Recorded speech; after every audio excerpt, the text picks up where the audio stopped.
ótimo, querido. Que saudade. Pois é, muito saudade. Primeiro de tudo, né? Matar essa saudade que a gente estava. Te Pois agradecer é. muito. Era tão frequente o nosso encontro, agora nas redes Pois é, sociais, olha isso. eu estava falando isso, né? A gente se conheceu lá no Incor, quase todo dia a gente vê paciente junto, e agora a gente só se vê pela rede social. Mas eu te Pois é. agradeço muito, viu? Pela tua Prazer é todo meu.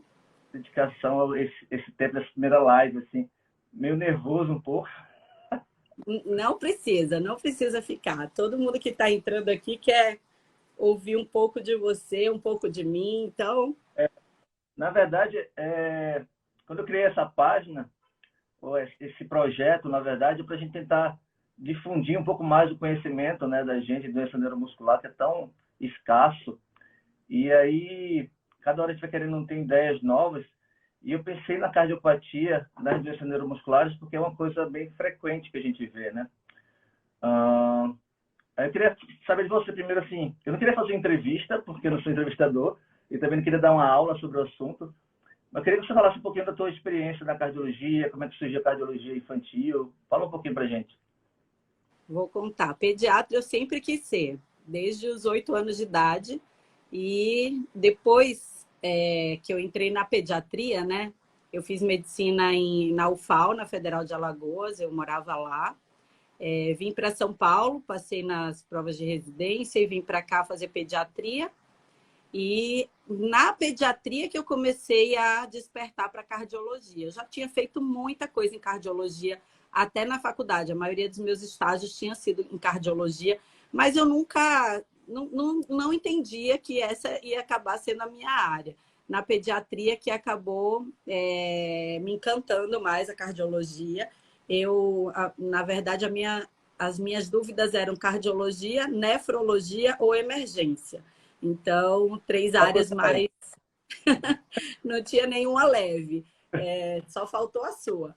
E É, aí eu acabei optando pela cardiologia, passei no INCO, e aí no INCO comecei a cursar e fiz UTI depois, comecei a trabalhar no transplante cardíaco também, fui legal. me especializando e acabei me especializando em suporte circulatório mecânico na ECMO.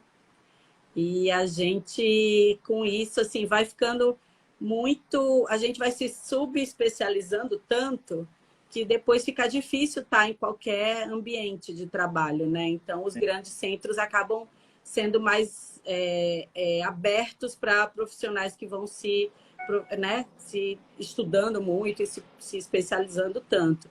E aí, como é o caso da sua área também, dessa importância aí das neuromusculares, Exato. a, a, Específico, né? é muito específico, né? E acaba sendo em centros de referência que a gente consegue usar tudo que a gente está apto a trabalhar, né? É. E aí, por isso, fiquei aqui em São Paulo. Tá. Eu me lembro, a gente via muita cardiopatia muito complexa lá no INCOR, né? Assim, todo dia era uma cardiopatia diferente. A gente sabe, às vezes, que tinha alguns comprometimentos neurológicos decorrentes da cardiopatia. Aí teve a epidemia da Covid também, os pacientes mais graves ficavam lá internados, muita ECMO, paciente de internação prolongada. Foi muito sofrida aquela época também, né, Vanessa? Muito sofrida, principalmente porque caiu muito o número de cirurgias, né?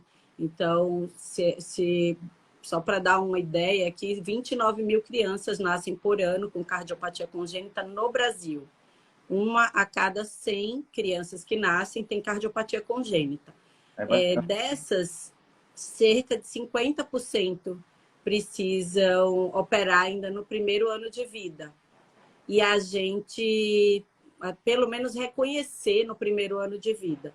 E aí, com a questão da pandemia, enfim, o serviço diminuiu bastante, o número de cirurgias caiu bastante, a dificuldade de transferir pacientes também foi muito alta, mais até do que a própria Covid nas crianças, né? A gente teve muito prejuízo pela diminuição do trabalho.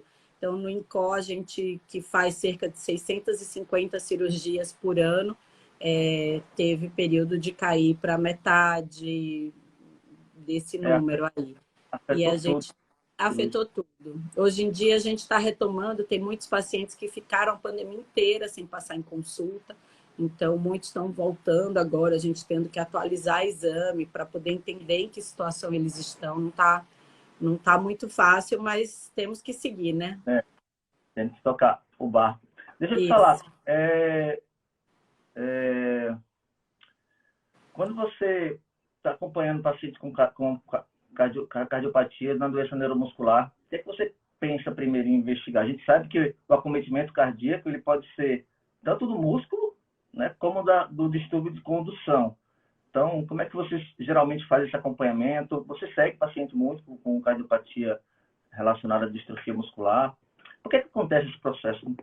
Na verdade, o que acontece é a, a vinda desses pacientes acaba sendo natural, né? Porque a gente trabalhando em centros de referência acaba recebendo aí realmente um grande número de pacientes nessa área.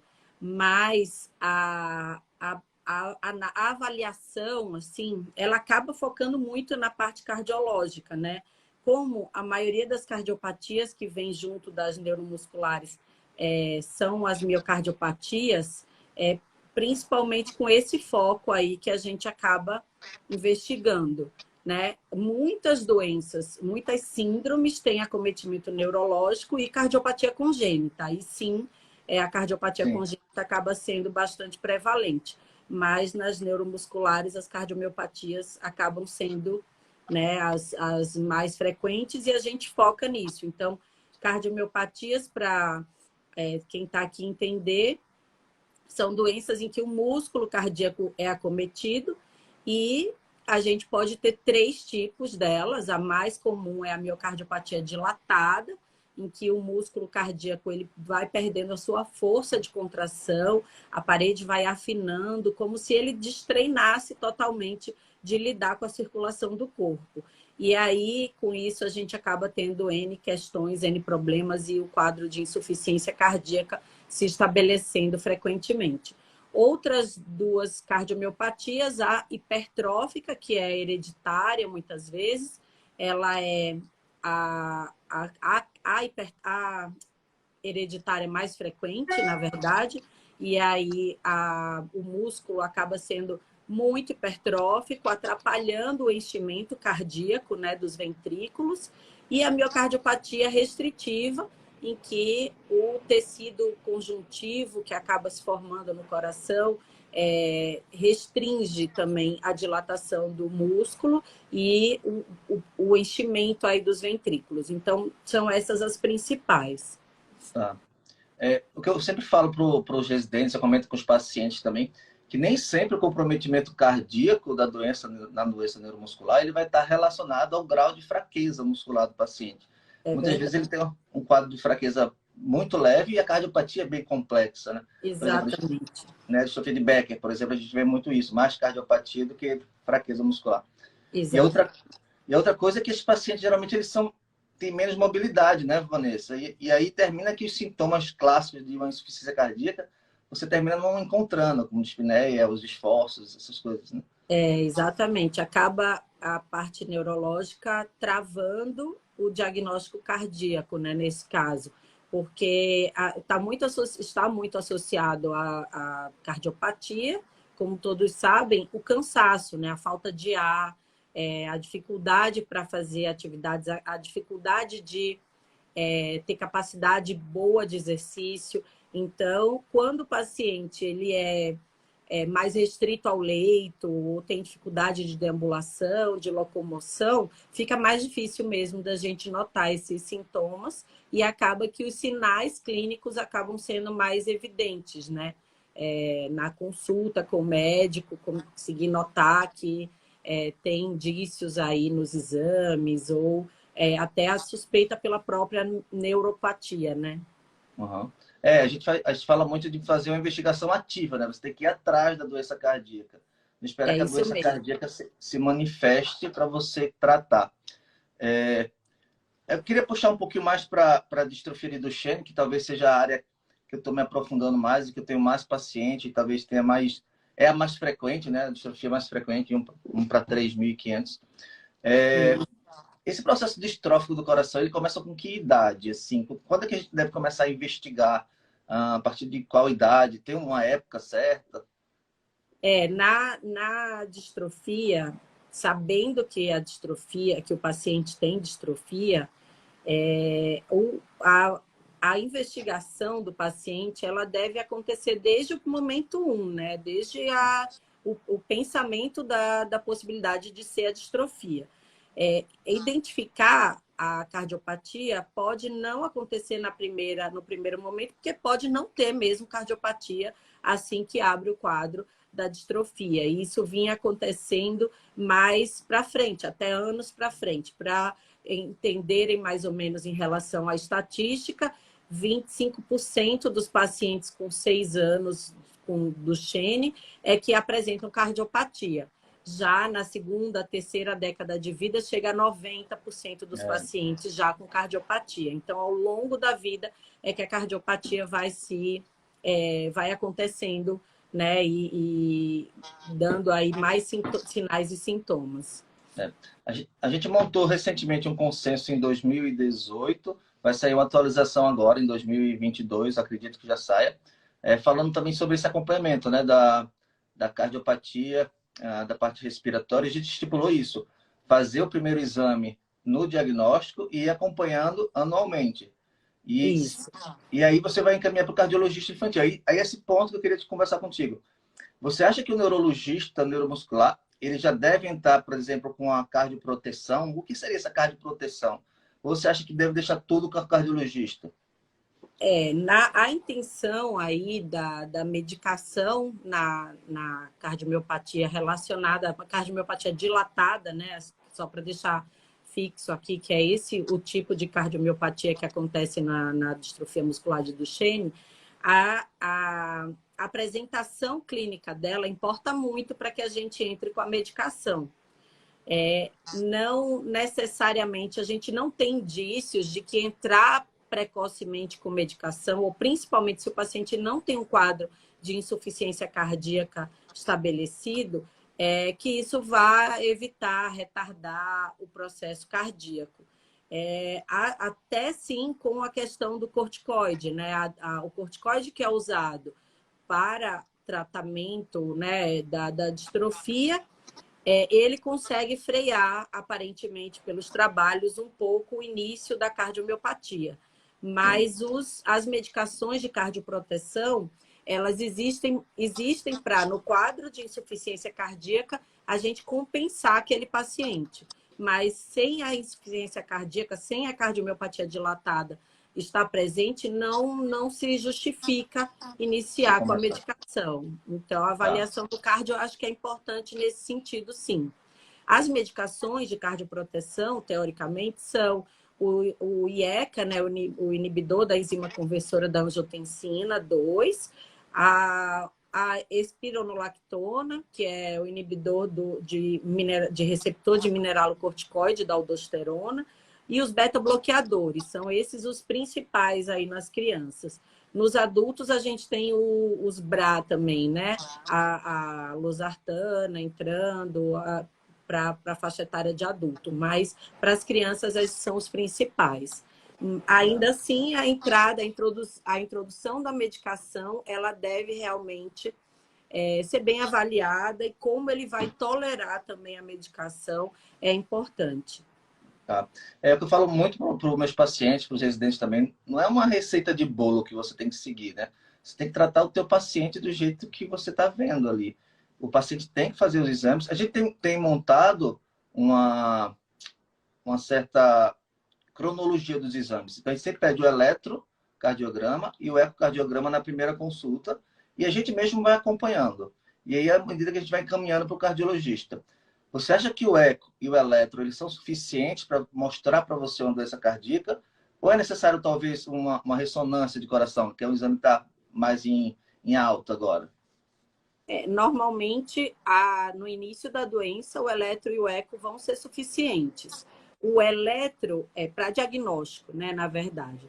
O eletrocardiograma, ele normalmente é o que primeiro mostra, né? A alteração elétrica normalmente vem antes da alteração ecocardiográfica. Então, no eletrocardiograma, a gente já consegue perceber as ondas R mais prevalentes na parede nas precordiais direitas, ondas Q mostrando uma área isquêmica nas precordiais esquerdas, algum bloqueio, principalmente bloqueio atrioventricular total, pode estar relacionado aí à distrofia.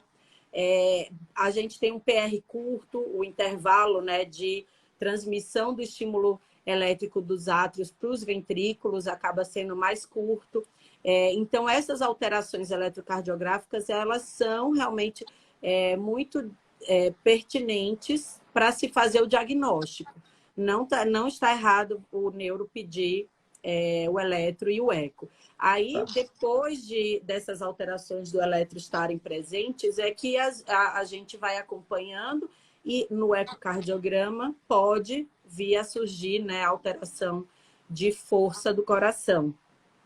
Porque a distrofia, o que acontece é que existe na distrofia de Duchenne, não há produção da distrofina, né, que participa aí da formação, da estabilização muscular como um todo.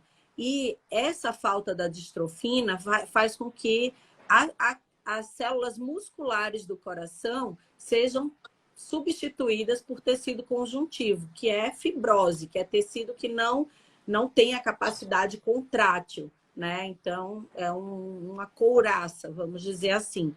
E aí, essa região de fibrose, que não tem função de contração, ela acaba deixando o coração mais fraco, né? A contração mais fraca, acaba sendo estímulo para arritmias também. E aí, no ecocardiograma, já acaba sendo possível ver falha na força do coração, né? Diminuição da força do coração, pode ter alteração nas válvulas do coração, pode ter trombo dentro do coração, e essas alterações acabam sendo realmente visíveis no eco. A ressonância, como você falou, na miocardiopatia é muito importante, porque ela consegue, de fato, mostrar para a gente, por exemplo, fibrose na região inferior e posterior do coração, que é muito típica da miocardiopatia da distrofia de Duchenne. E aí você correlaciona com o eco, que é pior a contração nessa parede. E aí você consegue, de fato, ver a camada de tecido conjuntivo de fibrose na ressonância, que no eco não é possível, né? Então, são exames que acabam se complementando. Mas para início e para o diagnóstico, para início da avaliação, é óbvio que eletro, raio-x, exames que não são invasivos, né? Eles têm um papel aí bastante importante e elucidativo, sim. A gente sempre pensa na ressonância, porque a ressonância é um exame que a criança vai ter que entrar numa máquina, vai ficar um tempo naquela máquina. Então, criança pequena é muito complicado de fazer, né? Talvez a título de pesquisa você possa até utilizar na prática. Sem falar no custo, né? O custo é muito alto de uma ressonância e você não tem todos os serviços, uma ressonância disponível. Então, acredito que termina ficando com eco e eletro, você consegue fazer um diagnóstico bem feito. E vem cá, Vanessa, me fala uma coisa. E em relação a idade que começa a manifestar os sintomas. A gente sabe que os sintomas são diferentes. Não tem sintoma de dispneia. A gente vê muito dor de estômago, epigastralgia. A gente vê muita náusea, vê muito vômito. Não vê aquele sinal de cardiopatia evidente. Com que idade, mais ou menos, as crianças manifestam isso? Ainda no final da primeira década de vida, eles já podem manifestar. Como eu falei, 25% com 6 anos já tem a cardiopatia aí expressa, né? E essa progressão ao longo da idade vai acontecendo. Esses sintomas que você relatou, a dor abdominal, dor epigástrica, náusea, vômito, eles são sintomas de baixo débito, ou seja, de redução do débito de sangue do coração para os órgãos. E aí, com isso, a gente acaba identificando, né, na pesquisa, que é falta de irrigação sanguínea para esses órgãos, porque o coração está fraco e não está conseguindo manter, né, fluxo adequado. E é interessante aí a interligação que o cérebro e o coração têm, né, Marco? Porque o mecanismo neuromoral para insuficiência cardíaca, ele atua muito tentando, o nosso organismo, para vocês entenderem melhor, ele, quando o coração começa a ficar fraco, ele, por exemplo, não manda sangue adequadamente para os rins. E aí os rins sentem que tem pressão baixa, que não está chegando a quantidade de volume adequada neles. E aí o que eles fazem? Acabam desencadeando aí uma produção hormonal, tanto do cérebro como renal mesmo, que vai gerar aumento da sede, aumento da pressão arterial, porque sobe a adrenalina no sangue, sobe a noradrenalina no sangue, a vasopressina, liberando, segurando mais diurese, né? Aí o rim acaba não colocando o líquido para fora, porque ele entendeu que tem pouco líquido, já que a pressão dele do organismo está baixa. Só que isso são mecanismos de compensação, né, do coração, que o sistema neuromoral tenta arrumar. Mas nesses mecanismos de compensação é que acabam surgindo os sintomas, porque aí os vasos ficam apertadinhos e não conseguem passar a quantidade de sangue adequada para o intestino, para o estômago, e aí começam essas dores aí abdominais que o Marco falou. A outra coisa, por exemplo, é segurar líquido, faz com que a criança fique demasiada, tenha, né, um acúmulo de líquidos maior. E aí acaba que quando você nota que a criança está com o olhinho mais inchado, o rostinho mais inchado e a perninha mais inchada, enfim, faz com que também a gente acabe pensando, né, em alguma cardiopatia.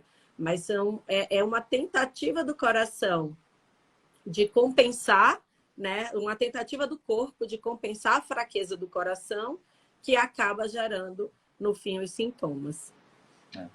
O que eu tenho notado também, Vanessa, no decorrer dessas últimas décadas, assim, tem mudado um pouquinho, né? Por exemplo, os pacientes, eles morriam antigamente mais do problema mais respiratório, né? Da fraqueza da musculatura respiratória. Agora, graças à nossa melhora do atendimento ao paciente, das novas medicações, os pacientes estão vivendo mais, com melhor qualidade de vida, tem mais suporte ventilatório, né, com ventilação não invasiva, e termina que a cardiopatia fica sendo o sintoma mais importante de ser tratado nas fases mais avançadas, né? Aí eu te pergunto, talvez seja uma dúvida de todo mundo, assim, que a gente já veio te perguntar, e transplante de coração funcionaria para esses pacientes? Pois essa é uma questão importante, né, de esclarecer. O que normalmente acontece? Teoricamente, se o coração está fraco, para resolver uma cardiomiopatia, o transplante é o tratamento definitivo, né? Trocar aquele coração fraco por um coração forte, novamente. Acaba que a gente tem tido um crescimento no uso de máquinas, né, dos dispositivos de suporte circulatório prolongados, os ventrículos artificiais nesses quadros, mas o transplante acaba sendo, né, sempre uma possibilidade aí. E a gente acaba tendo uma dificuldade grande, por quê? Porque o transplante, a dificuldade de doadores é muito grande. Não é fácil, né, achar doadores, e por isso tantas campanhas de doação de órgãos. E óbvio, quanto mais a gente tem oferta, mais transplantes dá para se fazer, menos fila você vai ter, e aí você consegue favorecer uma camada maior da sociedade. Quando a gente tem um paciente com distrofia e ele está no início do quadro de fraqueza muscular sistêmica, ou seja, do corpo, mas a cardiomiopatia já é avançada, é quando a gente mais pensa que um transplante ajudaria. Porque a gente também tem a meia-vida do transplante, né? O transplante, ele não dura toda anos a fio. Ele tem... temos pacientes de 25 anos de transplante, 30 anos de transplante, mas muitos precisam retransplantar e precisam de um segundo coração. Então, imagina, 2 corações para um paciente, enquanto vários nunca receberam nenhum. Toda essa logística que é muito difícil. Por isso, as doações realmente ajudariam muito a elucidar e a facilitar com que pacientes com distrofia recebessem transplante cardíaco. O que acontece é, se o paciente ainda não tem fraqueza de cintura escapular e de cintura pélvica muito pronunciada, né? Se o paciente ainda tem uma capacidade de motora muito boa, é óbvio que o transplante acaba sendo cogitado e é uma possibilidade. E se fazer um transplante, os trabalhos mostram que você fazer um transplante no paciente com distrofia nessa faixa de comprometimento, a sobrevida, as complicações são semelhantes ao paciente que não tem distrofia. E isso é o lado positivo. A questão maior é no paciente que já tem muito comprometimento muscular, que a parte respiratória realmente é muito debilitada, fazer o transplante e aí a meia-vida desse órgão ser muito curta, porque aquele paciente já não tem a mesma vitalidade de anos antes. Então, essa é a maior questão, né? E por isso, para liberar pacientes assim para transplante, a neurologia e a cardiologia conversam bastante para poder entender se realmente vai ser benéfico para aquele paciente receber o transplante. O transplante cardíaco ele vem para resolver, para salvar, para gerar qualidade de vida, né, para o paciente de novo. Sem dúvida, melhora bastante, mas ele requer um cuidado muito especial. Então, é um paciente que fica mais suscetível a infecções, é um paciente que fica mais suscetível ele precisa, né, tomar medicação com aquela rigorosidade tremenda, porque senão vai haver rejeição do órgão. Então, embora as famílias sejam muito, né, cuidadosas e cautelosas, mesmo com todo cuidado, ainda podem ter complicações depois do transplante. Então, não é só pensar, trocou, está tudo resolvido. As complicações que vêm depois do transplante também podem gerar aumento na mortalidade desses pacientes. Então, por isso, tudo tem que ser pesado, né? Eu acho que é por isso que termina fazendo mais o transplante para os pacientes com distrofia de Becker, né? Que eles geralmente são pacientes que têm um quadro de fraqueza mais leve e o coração está muito debilitado. E aí você faz esse transplante e aí você funciona bem. Acho que isso aí seria essa ligação. É exatamente isso. Tá. A distrofia de Becker favorece. Acho que já vi Pode falar. Acho que eu já vi uns 2 ou 3 ali no INCOL de pacientes com distrofia de Becker que transplantaram. De Duchenne eu acho que eu nunca vi. Duchenne é sempre muito difícil a liberação mesmo. E fora que libera e fica alguns anos na fila, por exemplo, e aí ele vai piorando, se for o caso, né? Então, é realmente bastante discutível ainda. Mas na literatura temos vários casos, né, de transplante com sucesso. Por isso que é bom que seja bem avaliado o paciente. Eu falo para meus pacientes, né? O paciente tem que estar bem o máximo possível, porque assim que surgir novas terapias, novas possibilidades, ele vai se beneficiar se ele estiver bem. Então, vamos fazer o que tem que fazer, que é a fisioterapia, a reabilitação, o corticoide, tudo isso que a gente já tem provas suficientes de que funcionam. Perfeito. Deixa eu perguntar só uma outra coisa. Tem as mães portadoras da distrofia de Duchenne, né? Então, a gente sabe que essas mães elas podem carregar o defeito genético e transmitir para o filho. E elas podem ter cardiopatia. Então, a gente investiga também, a gente manda para o cardiologista. Como é que geralmente você orienta a fazer? O ideal é que sim. Então, a distrofia de Duchenne, ela é uma cardiopatia que é uma herança hereditária, né? Em 2/3 dos casos, ela é hereditária, recessiva ligada ao X. Isso aí é um palavrão, né? Para quem está aqui nos assistindo. Mas isso quer dizer que a mãe, ela é portadora do gene que gera a cardiopatia no filho.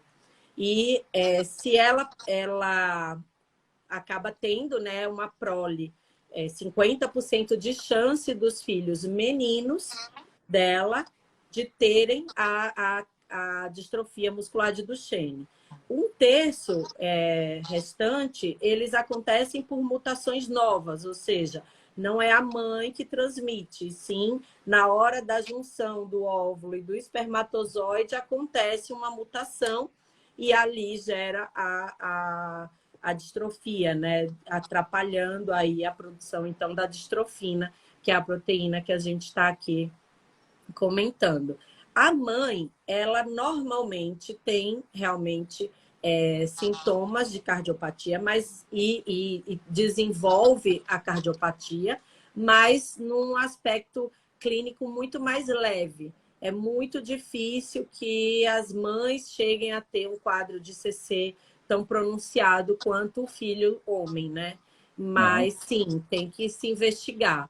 Na verdade, é importante, uma vez que você tem um paciente diagnosticado com distrofia, na verdade, é importante toda a família, né, ser avaliada, ter um aconselhamento genético, porque a chance de, se for a mãe portadora, outros filhos virem acometidos é 50% em filhos homens, então é bastante alta, né? E aí Essa é parte do, importante. essa parte do aconselhamento genético é muito importante, né, Vanessa? Porque a gente Muito sabe importante. quanto que a gente pega famílias com 2, 3 pacientes com um Duchenne sem saber, né? Você tem que ter passado por orientação com um geneticista, que é difícil, né? Geneticista é difícil, no geral. Não é No SUS, fácil, principalmente. no Então, SUS acho que o papel... principalmente. É uma área que tinha que ser mais disseminada, né? E a gente... Tudo é difícil na genética ainda, mas eu noto que está melhorando, né, Marco? A Sim, gente, os exames, as leituras de DNA, eu acho que vai chegar uma hora que toda esquina vai ter um startup que faz um exame de DNA. Não sei o que a gente vai fazer com esses exames, porque isso aí vai tem que saber enlouquecer muita interpretar. gente. Exatamente. Você sabe Mas quando eu eu acho que comecei... vai chegar um momento. Só que realmente o geneticista é muito importante, né? E a gente não tem tanta disponibilidade assim para a população. Até porque você pode, com o aconselhamento genético, essa mãe pode ter filhos, fazendo, né, uma reprodução assistida bem conduzida, você pode ter filhos, assim, mas de uma forma mais segura. Então, hoje em dia, Van, Exatamente. você sabe, o programa que a gente tem junto com o laboratório, além de testar todos os meninos com suspeita de distrofia do Duchenne, a gente, se encontrar a mutação, agora a gente consegue testar a mãe também, de forma Perfeito, gratuita. Então, a gente pega perfeito. aquela mutação que foi encontrada no filho e a gente testa na mãe para ver se ela é portadora. Se ela for Perfeito. portadora, a gente vai descobrir de onde é que veio esse defeito genético. Então, a gente tem vários Isso. pacientes assim.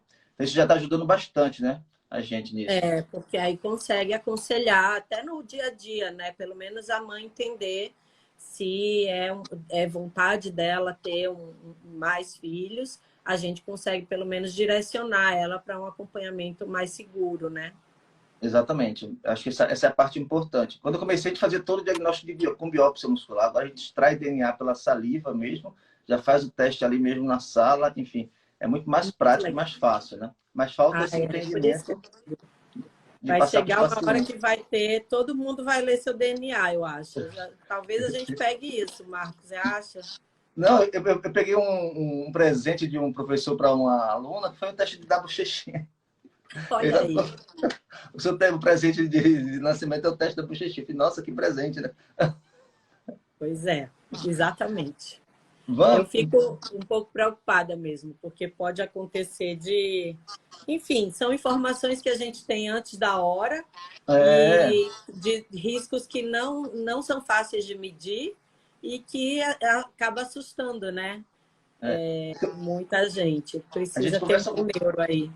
A gente conversa muito sobre o diagnóstico neonatal, né? Diagnóstico neonatal, no teste do pezinho para distrofia do Duchenne. Eu falei, gente, mas a gente vai fazer o teste do pezinho para distrofia do Duchenne, vai descobrir, mas para quê? Né? Que não tem um tratamento que vai modificar a história da doença agora. Então a mãe vai ficar com aquele sofrimento durante anos até começar a apresentar sintomas. Então qual é o prejuízo que vai ter? Como é que você vai acompanhar essa criança? Diferente da AME, por exemplo. Né? A AME não, você tem tratamentos que modificam a história da doença. Aí sim, tem que ser incluído no teste de triagem neonatal. Van, muito bom conversar contigo. Me fala aí esse negócio desse sucesso aí da tua rede social. Como é que foi isso, cara? Me explica aí. Gente, eu tô no Instagram desde 2012, na verdade. Meu primeiro Instagram foi Nossa. bastante tempo. Meu primeiro Instagram foi o Canal da Criança.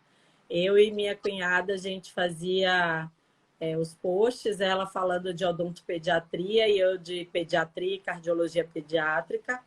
E nessa fase aí a gente começou a ter muito seguidor. Ivete Sangalo começou a seguir, tinham vários artistas Que aí que bacana. seguiam. E era o início do Instagram, né? Então, nossos posts chegavam nas pessoas então, e eram com informações. O canal da criança foi o deflagrador da paixão aí pela rede social, por gerar informação para a população, porque eu até tenho um bordãozinho que eu digo, informar é amar, porque é muito importante, né? Todos os que entraram aqui hoje, ouviram um pouquinho, pelo menos desperta, né? A mente para alguma facilidade de encontrar num conhecido, num parente, na família. É sempre importante estar de olho aí, e quanto mais informado você está, normalmente, né? A educação é a chave aí da facilidade num país. Então, eu acabo levando muito a sério a rede social nesse sentido. Eu não sou de me meter em polêmica, não sou de ficar me metendo nessas virais, assim, não sou muito para esse lado. Eu realmente tento fazer uma produção com material de qualidade que ajude as famílias, tento colocar uma facilitação na linguagem para que seja mais acessível, né? Porque fica realmente mais fácil de se entender. A gente, na medicina, muita coisa fala inglês, muita coisa usa sigla, DMD, por exemplo. E aí, às vezes, para a família, para conseguir chegar, né, e ter uma compreensão, fica mais fácil, enfim, você trabalhar essa linguagem. E aí, com a questão da humanização, isso foi ficando muito pertinente assim na minha vida. Então, já fiz muitas lives com pessoas mais famosas, lives com cardiopatas, com mães, enfim. Ajuda bastante aí a gente conseguir disseminar. Tem aqui, ó, Lu Alessio, fisioterapeuta, perguntando se a sua live vai ficar gravada, Marcos. Já deixa Vai ficar assim. gravada aí. Vamos Isso, já gravar, vamos deixa gravar. gravada aí, porque o pessoal assiste depois. Hoje em dia eu coloco as minhas lives no meu canal do YouTube também. E também quem quiser assiste por lá. E o Instagram é isso. Eu já cheguei a ser hackeada, já cheguei a perder uma conta que tinha mais de 100 mil seguidores. Isso foi muito impactante assim para minha vida. Cheguei a parar, assim, me deu vontade de não retomar, porque você perde tanta coisa legal que você já fez e você pensar em começar tudo de novo. Mas aí eu retomei com o meu antigo canal da criança, que era já o Mundo da Criança, que depois se transformou nos Pupilos da doutora Vanessa. Então, ele já tinha bastante seguidores, as pessoas conseguem me encontrar por ali. E aí, felizmente, deu certo de muitos seguidores irem voltando. Tento levar informações do dia a dia. Como eu digo também, não gosto muito de polêmicas, eu sou muito mais, né, de gerar informação de qualidade para que a gente chegue aí levando ciência mesmo, levando conhecimento real aí para os pacientes. Mas dúvidas sempre estamos aqui à disposição para tirar também. Eu sempre fui um pouco mais resistente à rede social, sabe? Eu achava que não era o caminho para disseminar informação. Achava que eu tinha que fazer as coisas acadêmicas. Até que comecei a ver que pessoas, assim, não sabiam coisas básicas de doenças que eu tinha o conhecimento e poderia difundir de uma forma mais rápida isso, né? Por isso eu pensei na rede social. Aí tem umas pessoas me ajudando, a Alessandra, enfim. Agradeço a elas toda a ajuda, porque às vezes ela fala, Marcos, você está escrevendo um artigo científico. Mas não é assim que se fala, né? Você tem que escrever para as pessoas entenderem. Então, esse processo do sair do científico para a rede social é complicado de fazer. É complicado, é todo um trabalho. Uma linguagem A minha própria diferente. equipe, quando eu gravo, se eles não entenderem, eu regravo. Porque se eles estão ali prestando atenção e não conseguem entender um termo, tal, muitas vezes eu regravo exatamente para porque aí eu já sei que a maioria das pessoas também não vai entender, né? A gente falar quando a rede social é muito para... Óbvio, nossos colegas também estão de olho, eu tô assistindo seus vídeos, sempre traz realmente muito acréscimo no nosso dia a dia, na nossa vida, né? Mas a maioria é leigo, né? A maioria são mães, são pais, são cuidadores que querem saber e confiam no nosso trabalho. Então, é importante a gente pensar nisso. Na época do canal da criança, era interessante porque a gente postava um viral assim dessas brincadeirinhas de pediatria que aparecem, um monte de gente curtia. Quando a gente faz essa parte falando de doença, já não tem tanta curtida. Então, isso parece desmotivar um pouco, mas, na verdade, não pode ser assim. Até uma dica que eu te dou, Marco, que você está começando, porque, assim, a nossa área é muito nichada, né? Cardiopatia congênita não enfim, é rara, não é uma coisa tão... Doença neuromuscular? Doença neuromuscular mais ainda. Então, você vai saber que quem está te assistindo tem um interesse especial no que você está passando, nas informações. Então, é aí onde eles vão conseguir, né, ter informações de qualidade mais fácil do que, às vezes, olhar no Google e não saber de onde é aquela fonte. Então, confia que você vai chegar nas pessoas que realmente querem aprender mais, entender mais sobre doença neuromuscular. Da mesma forma que eu penso, eu não valorizo muito o número hoje. E foi isso que me fez voltar para o Instagram.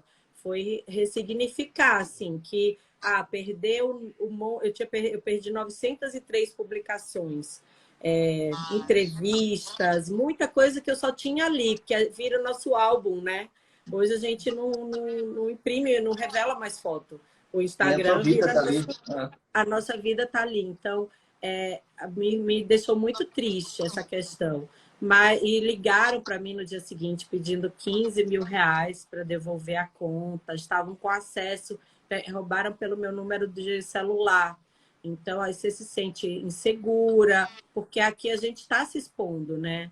Não é bem ou mal a gente se expõe. Eu tento não expor tanto a minha família, nunca mostro onde meus filhos estudam, coisas assim, por segurança. Mas a gente está se expondo e dá um pouco de medo, né? Então, a ideia do projeto, né, é essa, difundir o conhecimento, chegar ao máximo de pessoas possíveis, assim, a informação. Se eu conseguir fazer isso, eu vou estar muito feliz, assim, a quantidade de seguidores ou de curtidas, eu não estou muito importado com isso, eu estou importado. As pessoas conheçam a doença. A gente não é blogueiro para isso, né? Exatamente.